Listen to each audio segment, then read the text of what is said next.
오늘부터 2024년도 창조절이 시작되었습니다. 우리 한국 기독교 장로회는 1979년에 새역사 25주년 기념 총회에서 이 창조절을 지키기로 결의를 했고요. 그래서 우리 교단 소속 교회들은 매년 9월 첫째 주일부터 대림절 직전 주일까지 3달 동안 창조절을 지켜왔습니다. 그런데 우리 교단이 지켜온 창조절과 달리 9월 1일부터 10월 4일까지 34일 동안 지키는 창조절도 있다고 말씀드렸지요. 그것을 세계교회 창조절 또는 에큐메니칼 창조절이라고 합니다. 이 에큐메니칼 창조절은 그 이름처럼 로마 카톨릭 교회를 비롯한 많은 개신교회가 이 에큐메니칼하게 함께 지키는 그런 창조절을 말합니다. 최근 몇 년 동안 점점 많은 교회가 이 에큐메니컬 창조절을 지키는 일에 동참하고 있습니다.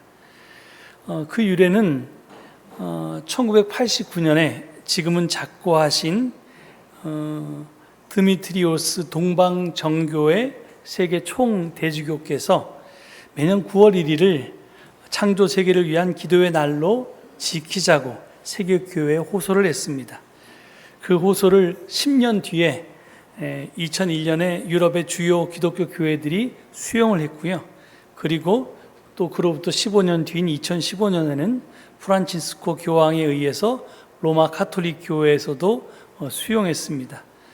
이에 따라서 지금은 많은 기독교회가 창조 세계를 위한 기도의 날인 9월 1일서부터 또 카톨릭 교회 성 프란치스코 기념일인 10월 4일 사이의 기간을 창조절로 기념하고 있습니다. 그래서 이 날을 에큐메니칼 창조절 또는 세계교회 창조절이라고 부릅니다.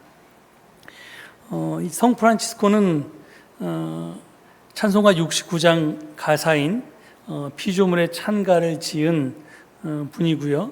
이 창조 세계를 돌보는 사람들의 본보기이자 모범이기도 합니다. 그래서 프란치스코 축일을 마지막 날로 정했습니다. 이 에큐메니칼 창조절에는 전 세계 22억 명의 그리스도인들이 같은 목적을 가지고 결속하는 그런 특별한 일이 벌어지고 있습니다.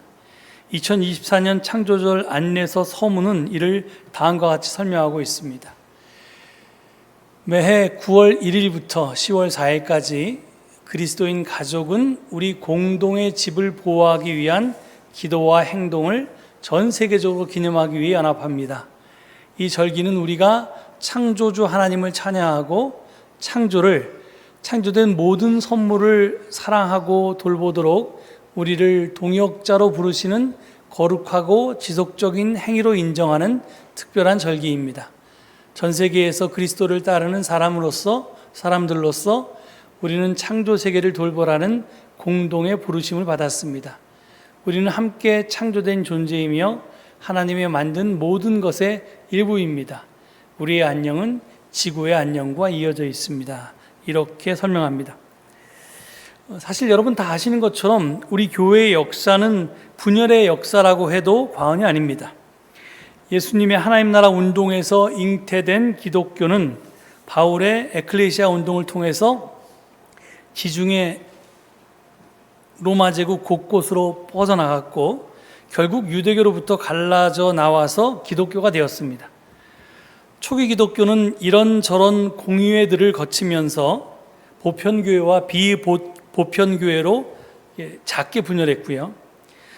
그리고 보편교회인 카톨릭 교회는 나중에 서방교회와 동방교회, 즉 로마 카톨릭 교회와 정교회로 크게 분열했습니다. 동서가 분열됐던 겁니다. 그리고 16세기 종교개혁으로 로마 카톨릭 교회에서 많은 개신교회가 갈라져 나왔고 이후로 각 개신교회는 이런저런 이유로 더 갈라졌습니다. 그런데 이 에큐메니칼 창조절은 하나의 공통된 목적을 달성하기 위해서 전 세계 교회를 지금 하나로 묶어주고 있습니다. 이 일에 진보교회만 결속한 것이 아닙니다. 보수교회도 연합했습니다. 그래서 창조절을 통해서 진정한 에큐메니칼 운동이 지금 일어나고 있는 것입니다. 세계교회는 분열의 역사를 끝내고 통합의 역사를 시작하고 있습니다. 이 기적을 가능케 한 것은 다름 아닌 기후위기입니다. 기후위기 앞에서 그동안 분열해 왔던 교회가 하나가 된 것입니다. 그러니까 우리가 타고 있는 이 지구라고 하는 배가 침몰할 위기의 앞에서 그 배에 타고 있던 모든 사람들이 하나에 관심하고 이 배를 침몰시키지 않기 위해서 모두 힘을 모으고 있는 것입니다.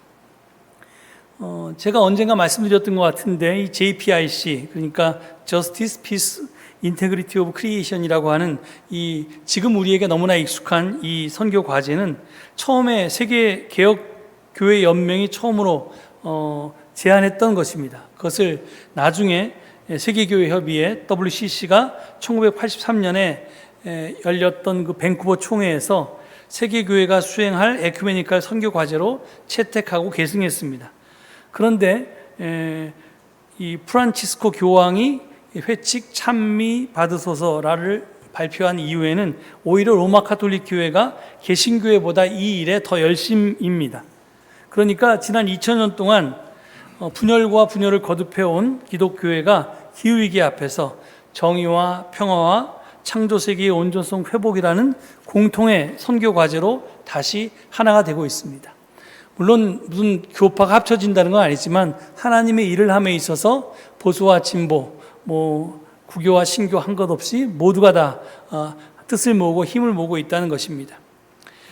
2024년 세계교회 창조들의 주제는 오늘 설교 제목 같은 창조세계와 함께 희망하고 행동하기입니다. 올해 주제와 관련해서 특별한 것은 여러 이유로 창조라고 하는 창조세계라고 번역한 단어 이 크리에이션이란 단어의 첫 글자 C를 대문자로 쓰기로 했다는 것입니다.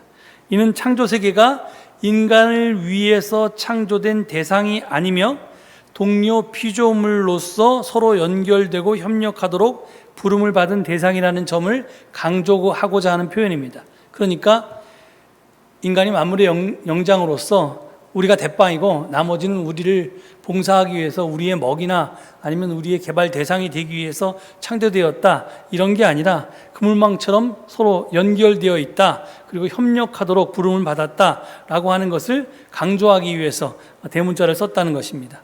또한 창조세계를 대문자로 표기함으로써 창조된 질서뿐만 아니라 하나님의 지속적인 창조 행위의 신비에도 주목하고자 했습니다. 아까 그 서문에 나와 보면 창조를 이렇게 조금 재해석하고 있는데요. 그런 것을 표현하기 위해서 대문자를 썼다는 겁니다.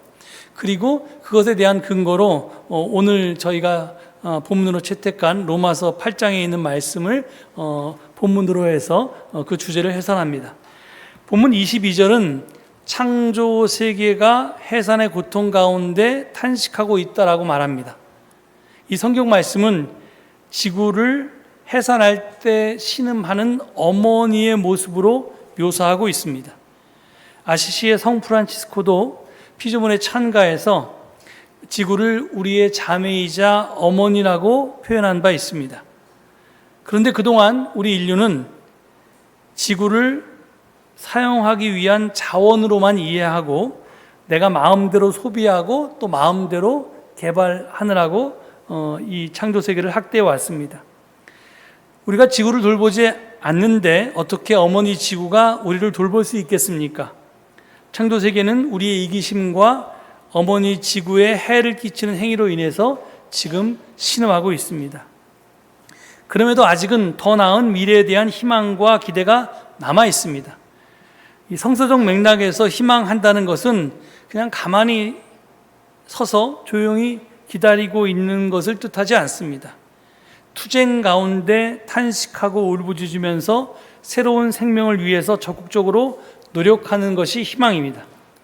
마치 해산하는 것처럼 우리는 극심한 고통의 시기를 겪고 있지만 새로운 생명이 나타나고 있다는 것입니다. 그래서 본문 19절은 창조세계는 하나님의 자녀들이 나타나기를 간절히 기다리고 있다라고 증언합니다. 여기서 말하는 하나님의 자녀들은 자신이 창조주가 아니라 피조물임을 겸손히 깨닫고 창조주 하나님을 찬양하면서 존경하는 사람들입니다. 동시에 하나님이 지으신 창조 세계를 은총의 선물로서 감사하고 사랑하고 존중하고 돌보고 그들로부터 배우고자 하는 사람들을 뜻합니다. 바로 이런 사람들이 창조 세계의 희망입니다. 따라서 메시아 같은 어떤 영웅이 누군가가 나타나서 이 모든 문제를 해결해 주겠거니 하는 것이 아니라 바로 우리 그리스도인들이 희망이 되어야만 한다는 말씀이기도 합니다. 이 희망과 관련해서 성 어거스틴은 이런 말을 했습니다. 희망에게는 아름다운 두 딸이 있습니다. 그들의 이름은 분노와 용기입니다. 분노는 현실에 대한 분노이며 용기는 현실을 그대로 두지 않으려는 용기입니다. 지구와 온 생명의 울부짖음과 고통을 목격했을 때 우리는 거룩한 분노가 정의를 향한 희망적이고 적극적인 용기로 우리를 인도하게 해야 합니다. 그 분노와 용기는 우리를 행동하게 할 것입니다. 희망이란 비록 그 행동의 결과가 당장 우리 눈에 보이지 않더라도 우리의 행동이 의미가 있다는 것을 믿는 것입니다. 그래서 이거 스피노자의 말로 알려져 있는데 사실은 종교개혁자 마르틴 루터의 말이랍니다. 내일 지구의 종말이 올지라도 나는 오늘 한 그루의 사과나무를 심겠다는 말이 가능한 것입니다. 내가 지금 당장 하고 있는 행동의 결과가 내 눈으로 볼 수 없지만 이 행동이 분명히 의미가 있다라고 하는 것을 믿는 것이 바로 희망입니다. 특히 우리가 행동하고자 할 때 하나님 아들의 육신을 입으심, 즉 성육신이 공경에 처한 세상을 마주하게 하는 지침을 우리에게 제공합니다. 성육신이 뭡니까? 희생이나 자기 포기나 헌신이 없는 희망은 없다는 것입니다. 그것을 통해서 비로소 세상은 구원을 얻을 수 있었습니다. 또 하나 명심할 것은 희망은 결코 혼자 행동하지 않는다는 것입니다. 희망은 전염되고요, 반드시 또 다른 희망을 낳습니다. 그렇게 해서 내가 품은 희망이 옆 사람에게 이어질 때, 전염되고 그것이 점점 퍼져나갈 때 세상은 그만큼만 변하게 되어 있습니다.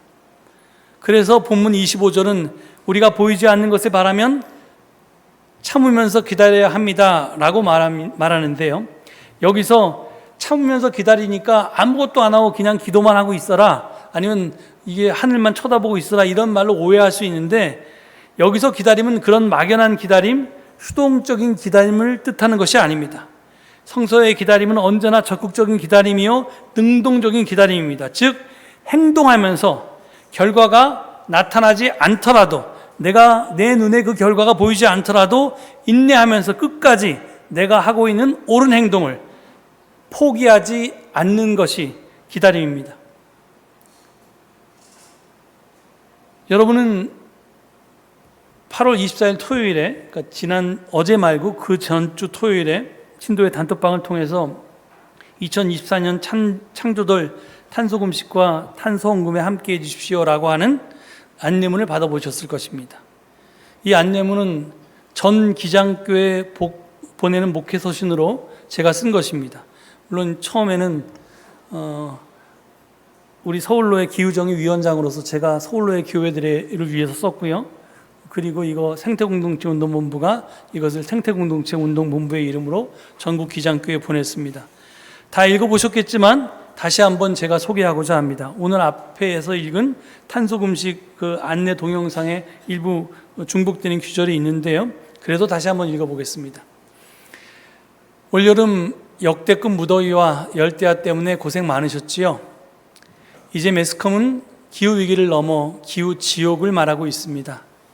6차 대멸종은 강 건너 불이 아니라 발등에 불이라는 경고의 목소리도 점점 크게 들립니다. 과연 인류는 기후지옥과 6차 대멸종을 막아낼 수 있을까요?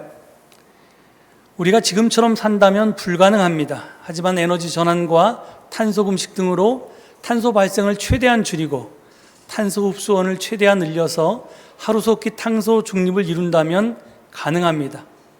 시간이 별로 없지만 우리 그리스도인부터 회개하고 지금과 다르게 산다면 분명 희망이 있습니다.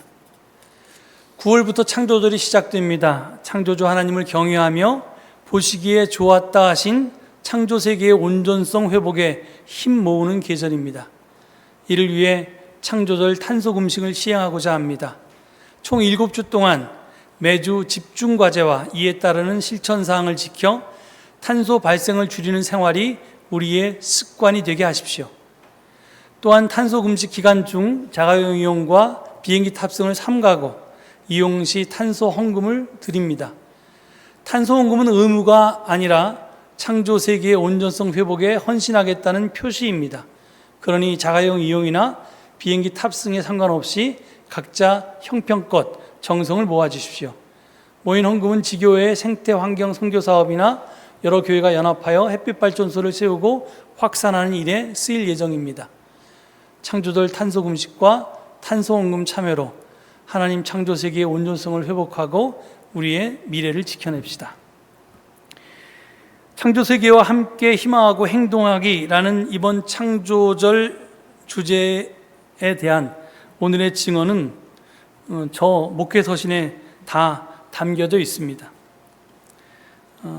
특별히 저는 우리가 드리는 탄소헌금을 햇빛발전소 개운동 또는 상호 부조운동으로 전개하고자 합니다. 우리 교회는 2017년 말 18년 초에 약 3,500만 원 정도를 들여서 20kW급 햇빛발전소를 옥상에 세웠습니다. 하지만 이런저런 이유로 그러지 못하는 교회들이 많습니다. 교세가 약하거나 아니면 인식 부족으로 교인들이 헌금을 충분히 못하거나 아니면 재정은 충분하지만 일조량 부족으로 또 건물 안전 문제 등으로 이 햇빛발전소를 교회에 설치할 수 없거나 등등의 이유가 있습니다. 그래서 어떤 교회는 햇빛발전소 설치 장소와 내가 그 햇빛발전소를 관리하는 봉사를 제공하겠습니다 라고 신청하면 그렇게 하도록 하고, 또 헌금에 참여하는 교회들은 그 액수가 많던 적던 그렇게 하도록 해서 그것들을 다 모아서 힘이 모인 만큼 햇빛발전소를 설치하고 거기서 생긴 수익금을 다시 헌금해서 또 다른 햇빛발전소 설치 기금으로 사용하고자 합니다. 이렇게 하면 다단계로 햇빛발전소를 빠른 시간에 기하급수적으로 설치할 수 있을 것으로 믿습니다. 예를 들어 20kW급 햇빛발전소를 설치해서 발생하는 수익금으로 매년 3kW급 햇빛발전소를 추가로 세울 수 있습니다. 그러면 햇빛발전소가 최소한 10년 정도가 그 기한인데요. 그 이상도 가지만 최소한 10년은 보장합니다. 그럼 10년이면 우리가 20kW를 설치했는데 10년 동안 30kW의 햇빛발전소를 더 세울 수 있습니다. 15년이면 45kW를 추가로 세울 수가 있습니다. 더구나 이 3kW급 햇빛발전소를 설치한 교회에서도 그 수익금을 자기 교회가 쓰는 게 아니라 다시 교단의 기금으로 헌금하면 더 많은 햇빛발전소를 세울 수 있습니다. 바로 이것을 하자는 겁니다. 기장교회가 이번 총회에서 이거를 결의하려고 하는데요. 그게 헌금 문제까지 끼면 과연 총회가 이걸 결의할 수 있을까 없을까 좀 걱정입니다. 그래서 제가 서울로의 기후정의위원회가 먼저 해보겠다. 그래서 실시하는 겁니다. 창조절 탄소금식 계획을 세워서 그것을 서울로에 있는 모든 교회에 안내했고, 그리고 햇빛발전소를 세우고자 우리 교회에 세웠으면 좋겠습니다. 우리 교회에 설치하고 우리 교회가 봉사하겠습니다 하는 교회가 있으면 그것도 신청하라고 했습니다. 그리고 저희가 물론 몇 교회나 참가할지 모르겠습니다. 하지만 그것이 참가해서 돈이 모이는 대로, 그것이 적으면 적은 대로 많으면 많은 대로 이제 햇빛발전소를 설치할 것입니다. 그러면 만약에 우리 교회에 햇빛발전소 설치했는데 우리 교회 돈은 한 10분의 1이나 5분의 1밖에 안 들어가고 나머지가 다른 교회의 도움으로 설치됐다면 그 교회는 또 더 열심히 내서 이 좋은 일에 우리가 더 힘을 내야겠구나 싶으면 내년 사순절, 내년 창조절에도 계속 그렇게 동참할 것입니다. 실질적인 결과가 보이면 저는 기장에 많은 교회들이 동참할 것이라고 믿고, 이것이 되면 저는 다른 교단들도 분명히 따라할 것이라고 봅니다. 이것보다 더 확실한 에너지 전환 방법은 저는 없다고 생각합니다. 교회니까 할 수 있습니다. 그리고 우리 교회가 그 마중물이 되자는 겁니다. 그래서 저는 여러분 모두가 이 탄소금식과 탄소헌금에 동참하길 바랍니다. 지난번에 해보니까 좀 아쉬웠던 점이 있었는데요. 그게 뭐냐면, 이게 탄소헌금을 자동차 운행 킬로마다 얼마씩 헌금하라고 했더니 자동차 운행은 줄이지 않고 헌금만 하신 분들이 계십니다. 그러면 아무 소용이 없습니다. 탄소 금식을 하는 목적은 나의 생활에 대해서 돌아보고 내가 발생시키는 탄소가 나 자신과 지구와 내 후손들의 미래를 가로막고 있기 때문에 내 생활 습관을 바꾸겠다는 것을 이게 결단하고 그걸 습관화시키는 겁니다. 그러니까 아무런 변화 없이 헌금만 하면 안 됩니다. 그리고 또 나는 자동차 운행을 안 하니까, 아니면 내가 운행하는 자동차는 생업에만 해당되기 때문에 나는 탄소헌금을 안 하겠다, 이런 분들도 사실은 이제 계셨는데요. 요번에는 이제 대폭 사실은 이제 여러분들이 부담 없이 누구나 헌금할 수 있을 정도로 금액을 좀 낮췄고요. 그리고 그것은 사실은 기준이지 절대로 거기에 따르다는 게 아니라, 그것과 상관없이 적어도 내가 일주일에 커피 한 잔 값 정도는 탄소헌금을 내겠다, 지구의 미래를 위해서 기꺼이 헌금하겠다, 이런 자세를 가지고 누구나 모두 참여했으면 좋겠습니다.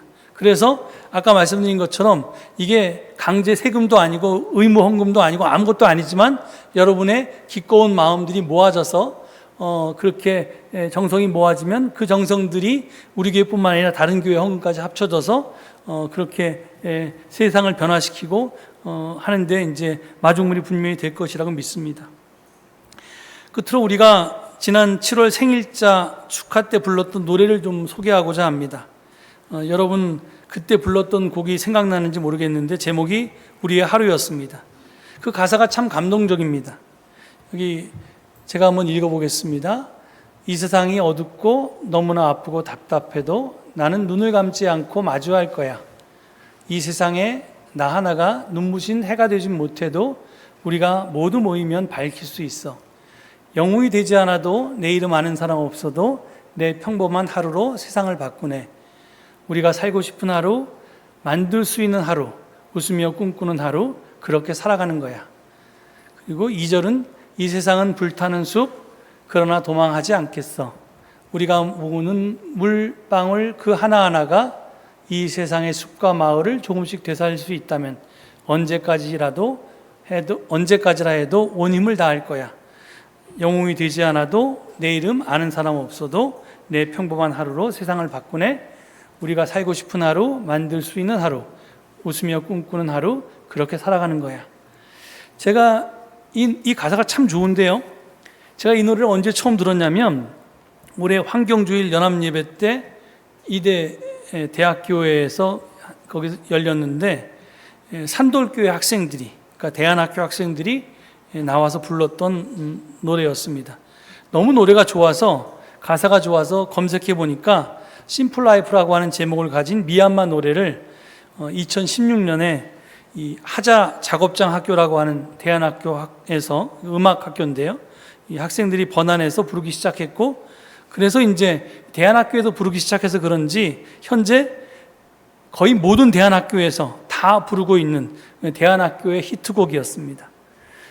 이 노래를 부른 청소년들은 기성세대가 망가뜨린 현재 지구에서 살아가면서도 결코 희망을 잃지 않고 꿋꿋하게 현실을 직시하면서 힘을 합쳐서 이겨내겠다고 합니다.